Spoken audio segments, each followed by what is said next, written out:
Kasus dugaan penipuan yang melibatkan Koperasi Bahana Lintas Nusantara, BLN, terus bergulir. Setelah dilakukan penggeledahan di rumah mewah pimpinan koperasi, Polres Salatiga secara resmi melimpahkan kasus tersebut ke Polda Jawa Tengah untuk dilakukan proses penyelidikan lebih lanjut. Langkah pelimpahan ini dilakukan karena jumlah korban terbilang banyak dan tidak hanya berasal dari kota Salatiga, tetapi juga dari beberapa daerah lain di Jawa Tengah. Sebelumnya, Kapolres Salatiga bersama tim Satreskrim telah melakukan penggeledahan di rumah milik pimpinan Koperasi BLN, Nicholas Nyoto Prasetyo, yang berlokasi di Jalan Merdeka Selatan nomor 54, Kecamatan Sidorejo, Kota Salatiga. Penggeledahan tersebut dilakukan setelah adanya penetapan dari Pengadilan Negeri Salatiga terkait dugaan kasus penipuan yang dilaporkan sejumlah nasabah koperasi. Langkah tegas ini diambil menyusul aksi para nasabah yang beberapa hari terakhir menduduki rumah Nicholas untuk menuntut pengembalian uang simpanan mereka. Demi menjaga situasi tetap kondusif, pihak kepolisian kemudian melakukan penggeledahan guna mengamankan sejumlah barang bukti penting dari rumah tersebut. Lebih besar dari kasus Koperasi BLN saat ini sudah kami limpahkan ke Polda Jawa Tengah.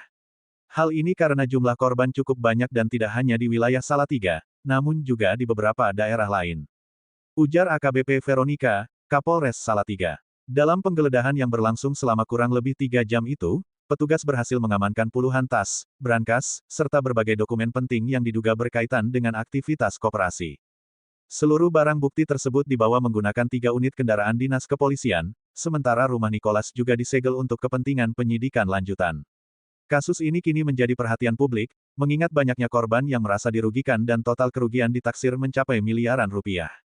Masyarakat pun berharap agar Polda Jawa Tengah dapat mengusut tuntas kasus ini dan mengembalikan hak-hak para korban.